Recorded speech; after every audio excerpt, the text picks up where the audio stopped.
ना नुकुर करके सगुन के बखत काहे माहौल बिगाड़ रही हो? इस घर की बेटियों को मना करने का रिवाज नहीं। बहुएं बेटियों की दाज बराबरी नहीं खोजती।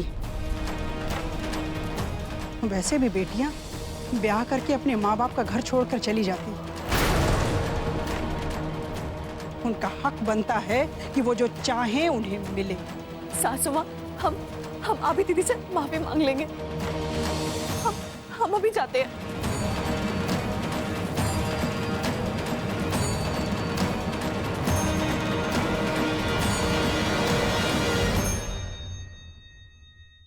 क्या हुआ? फूल जैसा चेहरा काहे तमतमाया हुआ? अरे तो और क्या होगा हमारे चेहरे को, जब घर में ऐसी भौजाई आ जाए तो।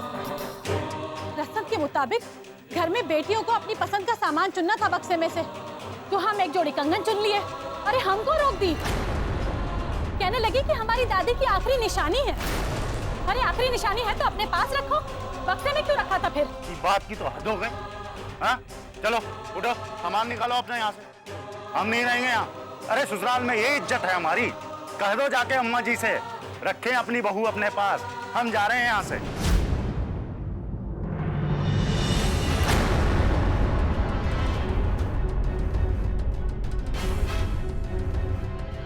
ये लो, अब काहे चली आई पीछे पीछे? कुछ और कहना बाकी रह गया है क्या? दे तो दिए तुम्हारी दादी के कंगन।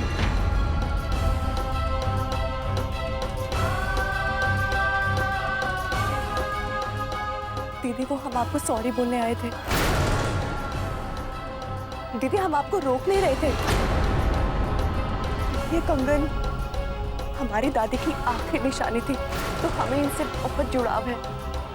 बाकी कंगन आपके पास रहे या हमारे पास रहे, ये तो बात है। ये लीजिए, ये कंगन आपके लिए। रहने दो, हमें नहीं चाहिए तुम्हारे कंगन। और वैसे भी तुम्हारी दादी की आखिरी निशानी है ना, तो हमको भी अपने सर पे कोई पाप नहीं लेना है, समझी तुम? और तुम्हारे कंगन के लिए कौन मर रहा है? बस मान सम्मान हमेशा याद रखना चाहिए, समझी? हम बेटी हैं इस घर की, और ये बात हमेशा याद रखना। दीदी, हमें माफ कर दीजिए। हम मानते हैं हमारी गलती है। हम हमेशा ये बात आपकी याद रखेंगे। लेकिन आप मत जाइए दीदी। हमारे सामने ये नौटंकी दिखाने की जरूरत नहीं है। और वैसे भी इस घर में अब रखा क्या है हमारे लिए? जीजा जी, समझाइए ना दीदी को कि ये घर सिर्फ उनका है, हक है उनका। दीदी मत जाइए, हमें माफ कर दीजिए। ठीक है, तुम जब इतना कह ही रही हो तो हम रुक जाते। ठीक है?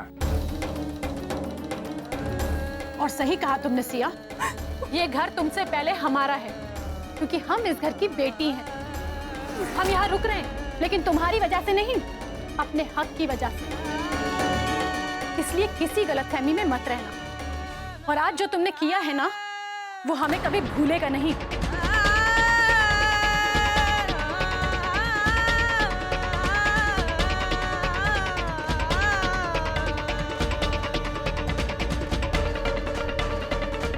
जो आज हुआ है ना, ठीक नहीं हुआ है हमारे से।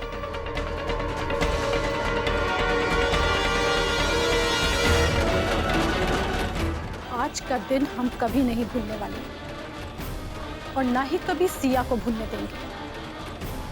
अपने अपमान का बदला हम इस तरह लेंगे कि न रोते बनेगा और न हंसते।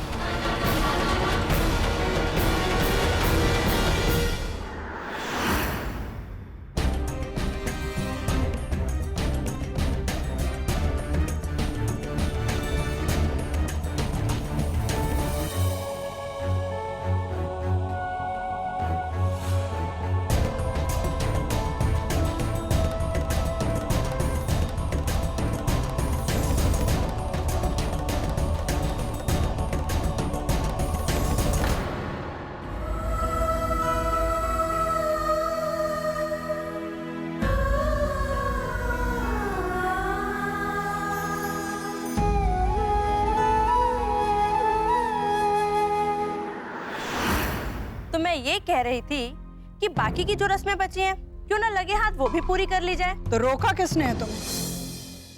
अगर बेटियां ना हो तो बहुओं को पता ही न चले कि ससुराल और मायके में क्या फर्क है। ये जो रस्म होने वाली है उसी से पता चलेगा कि नई की बहू कैसी है, सोचने समझने का सलीका कैसा है, कितनी साफ गोई है, कितनी हाजिर जवाबी है, घर संभालने आता है कि नहीं, और मुसीबत और परेशानी आने पर हल निकालने का तरीका आता है कि नहीं। तो तीजा शुरू करो बेटा।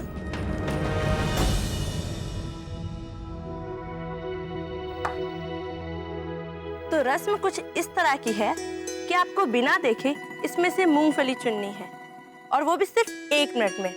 और इतने समय में आप जितने अधिक मूंगफली चुन लेंगी तो उसका मतलब ये होगा कि आप घर के कामों में उतनी ही ट्रेंड हैं, और अगर कम चुन पाए तो फिसड्डी। तो रस्म शुरू होती है अब। भाभी आंखें बंद कीजिए।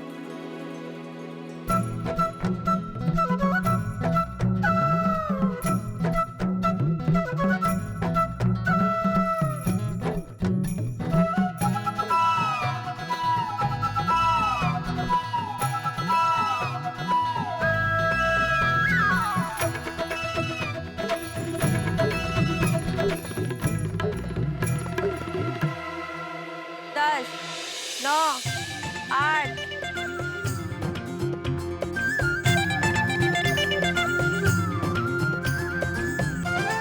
डन। अभी दे दो।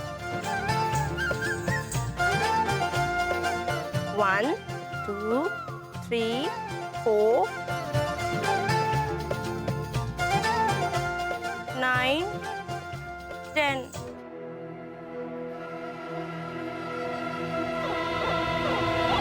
अरे इतनी सी मूंगफलियों में हम क्या मतलब निकाले? हमें तो लग रहा है बहुरिया घर के काम में थोड़ी कच्ची है।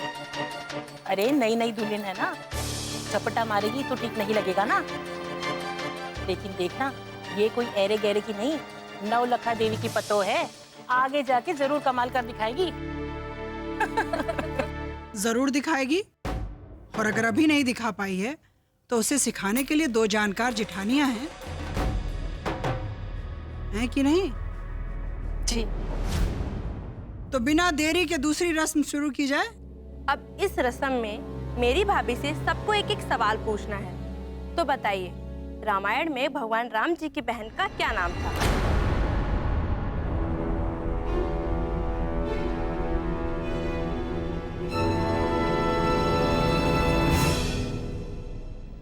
शांता। अरे वाह, ये तो हमको भी नहीं पता था। वाह भाभी, मान गए आपको। अब जरा बड़े और अलग टाइप के सवाल पूछेंगे बाकी सबकी तरफ से। चाची आप शुरू कीजिए। बहुत घरेलू सा सवाल है। चलो बताओ छोटी बहू, आम का अचार बनाने की क्या विधि है? चाची जी, आम का अचार बनाने के लिए कच्चे आम, सरसों का तेल, हींग, मिर्ची पाउडर, हल्दी पाउडर, सौंफ, मेथी और पीली सरसों पड़ती है। पर पहले ये बताओ कि कितना कितना? जी हमें माप तोल के तो नहीं पता कि कितना पड़ता है, हमने आज तक ये सब बनाया नहीं, मगर हमने अपनी माँ को बनाते हुए देखा है। अरे झरझर वाली, तुम काहे चुप खड़ी हो? अरे तुम भी सवाल पूछो अपनी देवरानी से। जी जी सासू माँ। सिया, आप ये बताइए कि आपके पास बीए में कौन कौन से विषय थे? ये क्या फालतू का सवाल है? विषय फिसय? लड़कियों को सिर्फ घर संभालने के बारे में मालूम होना चाहिए, और बहू का मतलब है सिर्फ लिहाज से रहना। ये क्या फालतू के सवाल है रस्मों में? नौलखा बहन जी, अब आप पूछिए। हमारी तरफ से समारोह पूछे। अच्छा बताओ, 3 बिल्लियां 3 चूहों को 3 मिनट में खाती हैं, तो एक बिल्ली एक चूहे को कितने मिनट में खाई? दीदी टाइम तो बराबर ही लगेगा, 3 मिनट। अरे वाह, एकदम सही जवाब है। दिमाग की तो बहुत तेज है बहुरिया। अब आप सोच लीजिए नौलखा जी, नौलखा बहन जी को टक्कर की बहू मिली है। ये सास बहू की जोड़ी तो देखने लायक है। सवारो, इधर आओ।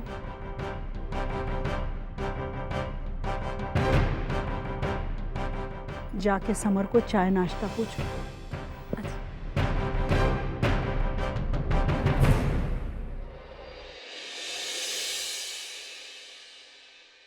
ऐसे रात भर घर से बाहर रहना ठीक नहीं है समर।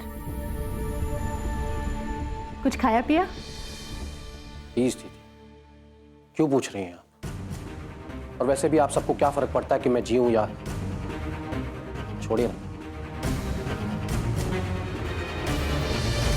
ऐसा मत कहो भैया, हम जानते हैं कि तुम पर क्या गुजर रही है, लेकिन क्या करें, अम्मा के सामने किसी की चली है आज तक। और बाबूजी को तो तुम जानते हो, उन्हें तो अपने परिवार से ज्यादा सिया के परिवार की चिंता थी। तो मनवा ली उन्होंने अपनी बात अम्मा से। देखो, अब जो होना था सो हो गया, मिट्टी डालो उस पर। कैसे मिट्टी डालूं दीदी? आखिर ये मेरी जिंदगी का सवाल है। देखो, अब ब्याह हो गया है तो निभाना तो पड़ेगा ही। और अगर नहीं करना था तो तुम मना कर देते। अगर तुम ही मना कर देते तो अम्मा और बाबूजी कुछ नहीं कर पाते। तो क्या करता मैं? अम्मा ने भी मुझे इतनी बड़ी दुहाई दे दी थी कि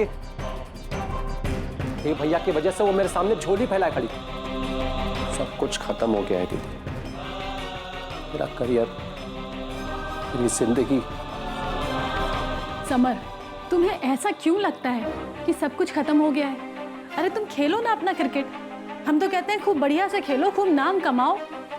और अच्छा है ना, घर में एक बीवी होगी चाकरी करने के लिए, तुम्हारा ख्याल रखने के लिए। ये सब बुलावा है दीदी, अम्मा ने भेजा ना आपको मुझे समझाने के लिए। अम्मा क्यों भेजेंगी हमें? अरे हमें खुद इतनी अकल नहीं है कि हम तुम्हारा ध्यान रख सके।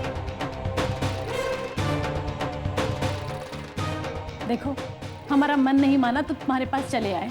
चलो अब जल्दी से तैयार हो जाओ। दीदी, अभी इस वक्त मैं फैमिली और वाइफ इन सब के लिए तैयार नहीं हूं। और सीधी सी बात यह है कि मैं इस शादी को नहीं मानता।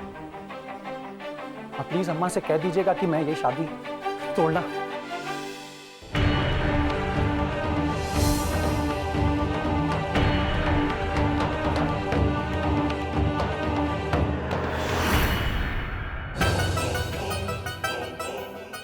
जो मैं कहना चाहता था वो तो बिना सुने ही चली गई।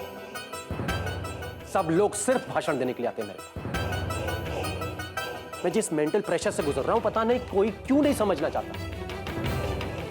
प्लीज कोई तो समझो मुझे, कोई तो समझो।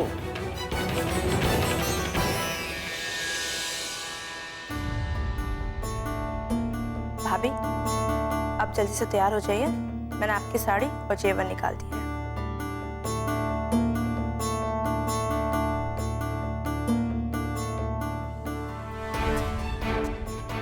भैया, आप भी जल्दी से तैयार हो जाइए। मैंने आपका कपड़ा भी निकाल दिया। और हाँ, अम्मा ने कहा है कि जल्दी से तैयार होकर नीचे आ जाइए। भाभी को उनके मायके ले जाना है पग फेरे के लिए।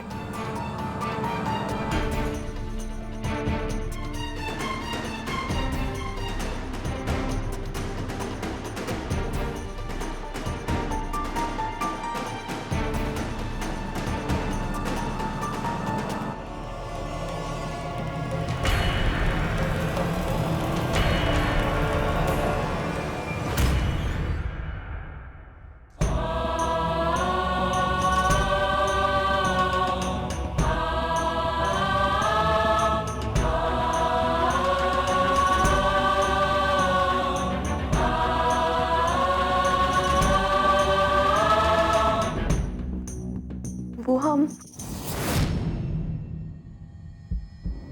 आपसे माफी मांगना चाहते हैं।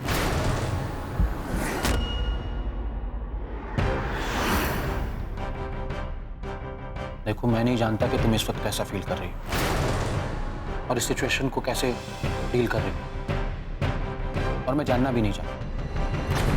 मैं तुमसे बस एक बात कहना चाहता हूँ।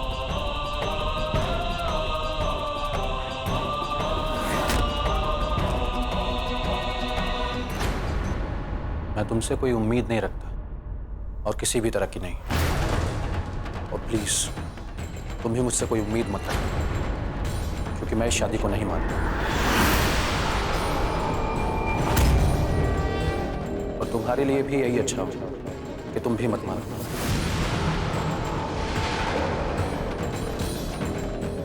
कि हमारी शादी का कोई आधार ही नहीं। मेरी तरफ से तुम आजाद हो, तुम जो चाहे कर सकते हो। लेकिन हाँ, इस कमरे के बाहर हमें पति और पत्नी की तरह रहना है। हम सारी रस्में निभाएंगे, लेकिन रिश्ता नहीं।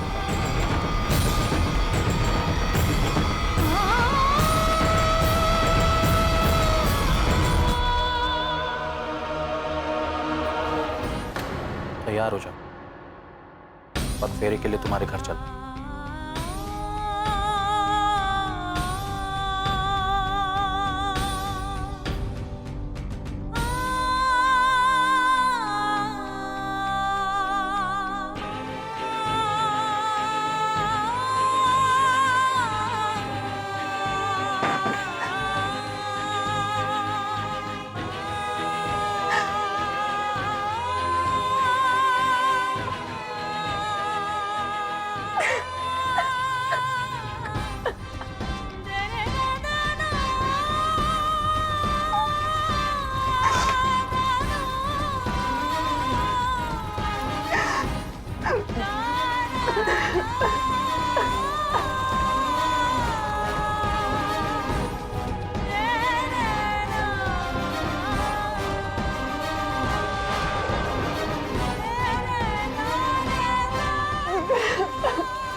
कितना टाइम लग रहा है, अभी तक तैयार नहीं हुई।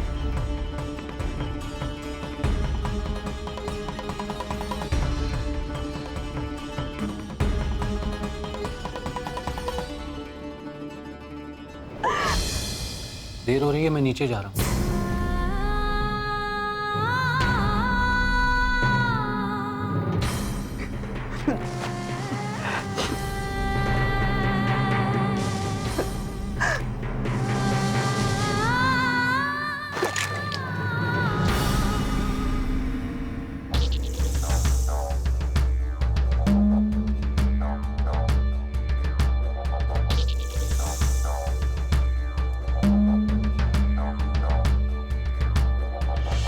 सिया, ऐसा बुझा हुआ चेहरा लेकर जाओगे अपने मायके? जरा सोचो, तुम्हें ऐसे देखकर मम्मी, पापा, भैया, भाभी कितना धक्का लगेगा। तुम्हें ऐसे देखकर वो सब तो सदमे में आ जाएंगे। सिया, सिया, भूल गई क्या कहा करते थे पापा?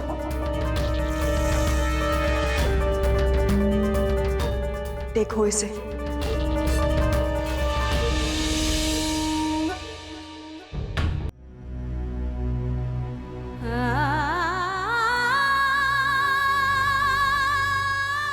जिंदगी में हमेशा खुशगवार मौसम ही हो, ये जरूरी तो नहीं। आंधी तूफान भी आते हैं, लेकिन हमें उनसे साहस के साथ गुजरना होता है। फिर से अच्छा मौसम लौट के भी आता है। जीवन जीना सारी कलाओं से ऊपर है, और जो उसे सुंदरता पूर्वक जी ले वही सच्चा कलाकार है।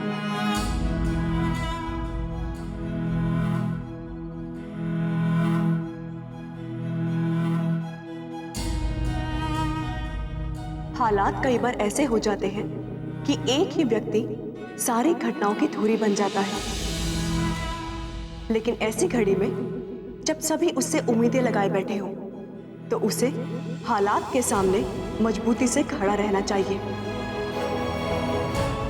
ताकि मुश्किलों के बादल छट जाए।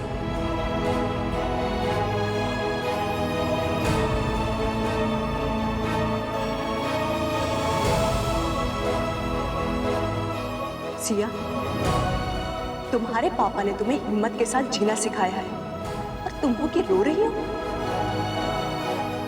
अच्छे अनुभव जीवन भर उत्साह देते हैं, वहीं बुरे अनुभव जीवन भर रास्ता दिखाते हैं।